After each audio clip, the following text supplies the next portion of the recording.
29장 말씀은 이 제사장 위임식을 위한 준비를 어떤 준비를 어떻게 해야 하는가에 대한 말씀을 하고 계십니다.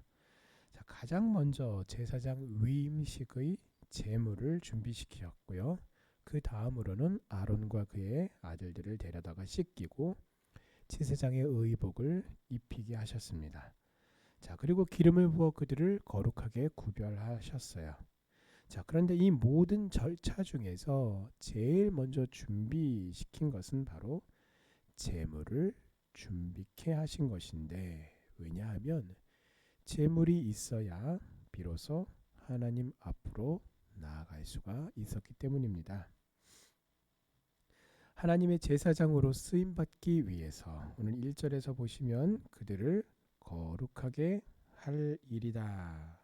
그들을 거룩하게 할 일은 이러하다. 그러니까 이러이러한 일들을 통해서 무엇을 하겠다라는 것입니까? 제사장 직분을 맡은 자들을 거룩하게 하시겠다. 그리고 4절을 보시면 그들을 물로 씻도록 그렇게 해서 어떻게 해요? 거룩하게. 이처럼 제사장은 즉 하나님께 쓰임 받는 하나님의 성도는 하나님 앞에 거룩하게 되어야 합니다. 그래야만 하나님에 의해서 쓰임 받을 수가 있는 것입니다. 자, 그리고 그렇게 거룩하게 되기 위해서는 다른 것이 아니라 죄 씻음을 받아야 합니다. 자, 집에 금그릇과 은그릇과 나무그릇이 있을 때에 금과 은그릇 모두 더럽다면 비록 나무그릇일지라도 깨끗한 그릇을 사용하기 마련입니다. 하나님은 우리의 재질이 금이냐 음이냐라는 것보다는 얼마나 깨끗한가를 주목하고 계십니다. 하나님의 일꾼으로 쓰임받기 위해서, 그래서 우리가 이 시대의 빛과 소금으로 사명을 감당하여서 복음의 능력을 나타내기 위해서는 먼저 회개함으로 죄 씻음을 받아야만 합니다. 자, 그러면 우리가 온전히 회개하여 죄 씻음을 받고 하나님의 은혜를 구하면 하나님이 우리와 동행하시고 우리에게 은혜와 능력을 부어주셔서 모든 일들을 주 안에서 섬길 수 있게 하며 또 그 섬기는 것을 통하여 하나님을 배웁게 하실 줄 믿습니다. 하나님께서 원하시는 것은, 이 하나님이 원하시는 제물은 어떤 제물이냐면 온전한 마음으로 흠없이 드리는, 구별하여 흠없는 제물을 하나님이 원하십니다.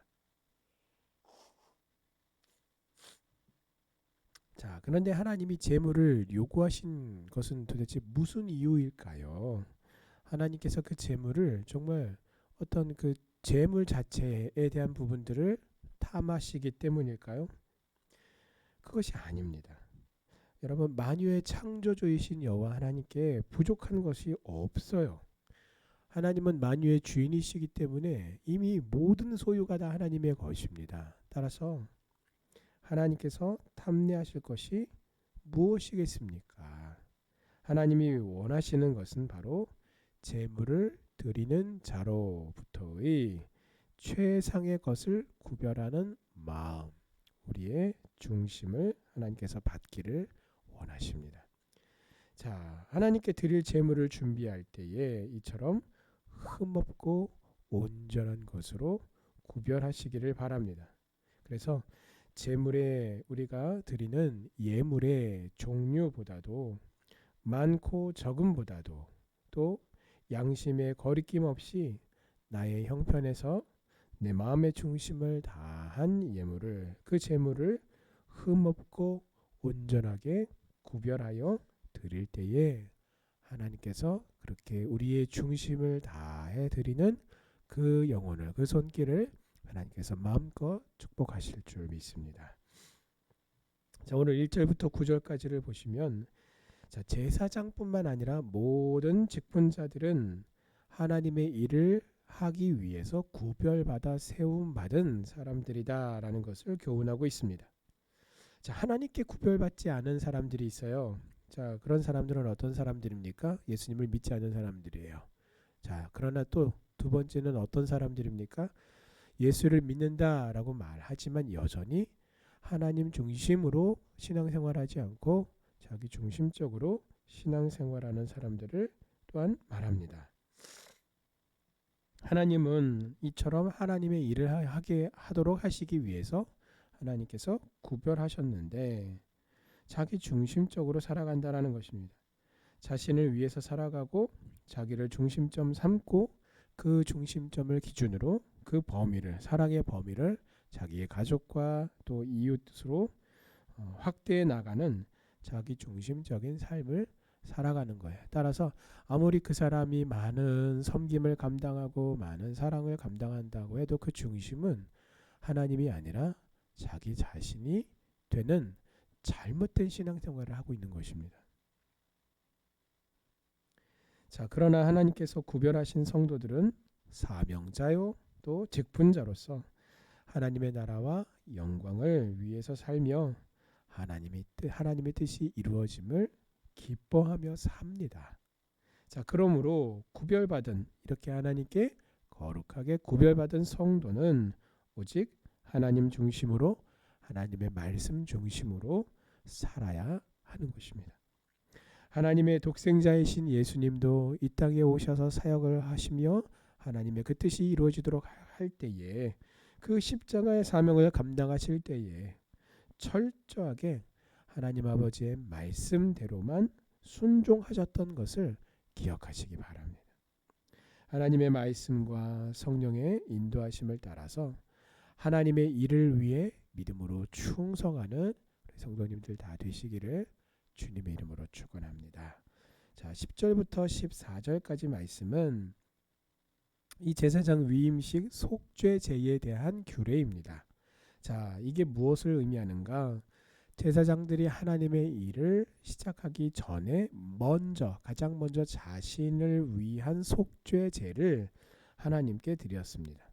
자, 그래서 제사장이란 곧 거룩하신 하나님과 죄인인 이스라엘 백성들 사이에 그 관계의 회복을 가져다 주는, 그것을 회복시켜주는 직분이었는데, 이 사역을 수행하기 전에 먼저 자신을 위한 속죄제를 드려서 하나님과 자신이 먼저 올바른 관계를 유지해야만 했던 것입니다. 자, 하나님의 성도는 자신의 가족과 이웃, 교회에서의 형제와 자매들을 우리가 돌아보기 전에 먼저 자신이 나와 하나님과의 올바른 관계를 회복해야만 합니다. 그리고 또 회복된 그 관계를 잘 유지해야만 하는 것입니다. 자, 15절부터 마지막 18절까지의 말씀은 이 제사장 위임식 중에 번제에 대한 규례입니다. 자, 번제란 어떤 제사인가? 하나님께 자신의 몸을 드리는 온전한 헌신을 의미하는 그런 제사입니다. 자, 여기서 주목할 것은요, 바로 제사의 순서입니다. 자, 먼저 10절부터 14절까지 속죄제를 먼저 다룬 후에, 먼저 드린 후에, 그 후에 번제를 드리고 있습니다. 자, 이것이 의미하는 바는 매우 큽니다. 자, 속죄제를 통해서 죄사함을 받은 제사장은 이제 하나님께 어떻게 해요? 번제를 통해서 온전히 헌신해야 하는 그런 존재가 되었음을 의미하는 것입니다. 죄사함을 받은 그 의미가, 여러분, 우리가 영원토록 갚을 수 없는 하나님의 큰 은혜를 의미하기 때문입니다. 자, 그러므로 하나님께로부터 우리가 갚을 수 없는 큰 구원의 은혜를 받은 자가 하나님을 위해서 헌신하는 것은요, 결코 자기의 자랑이 될 수 없어요. 결코 내 면류관이 될 수가 없어요. 내가 이것도 했고 저것도 했고, 내가 이런 헌신도 했고 저런 헌신도 했고, 이렇게 우리가 하나님 앞에서나 사람 앞에서 그렇게 내세울 수가 없는 일이란 말이에요. 그것은 하나님의 말할 수 없는 그 은혜를 받은 자로서 마땅한, 지극히 당연한 일인 것입니다. 그래서 사도 바울은요, 로마서 12장 1절에서 그러므로 형제들아, 내가 하나님의 모든 자비하심으로 너희를 권하노니 너희 몸을 하나님이 기뻐하시는 거룩한 산 제사로 드리라라고 말하는 것입니다. 자, 여기서 로마서 12장 1절에서 가장 먼저 그러므로라고 하는 접속사가 먼저 나와요. 그래서 인과관계를 설명합니다. 그러면 앞에 내용이 있었기 때문에 너희 몸을 하나님께 거룩한 산 제물로 드리라는 그런 의미거든요. 그 앞의 의미가 무엇인가? 그것은 바로 죄 사함을 받고 구원을 받았으므로라고 하는 의미입니다. 이처럼 죄 사함을 받고 구원을 받은 자는 자기 몸을 하나님께 산 제물로 드려야만 한다라는 것입니다. 온전한 헌신이 지극히 당연한 것임을 말씀하는 것입니다. 죄 사함을 받고 구원을 받아서 하나님의 친백성이 된 성도는 이제 하나님께 온전히 헌신해야 합니다. 자, 그러므로 주 안에서 사랑하는 성도 여러분, 예수를 믿고 죄 사함을 받은 우리는 하나님을 위해서 온전히 헌신합시다. 그것이 갚을 수 없는 그 은혜를 받은 자로서 마땅한 바입니다. 이 마땅한 일에 믿음으로 충성하여서 하나님을 기쁘시게 하는 우리 모든 성도님들 다 되시기를 주님의 이름으로 축원합니다. 아멘. 기도하시겠습니다.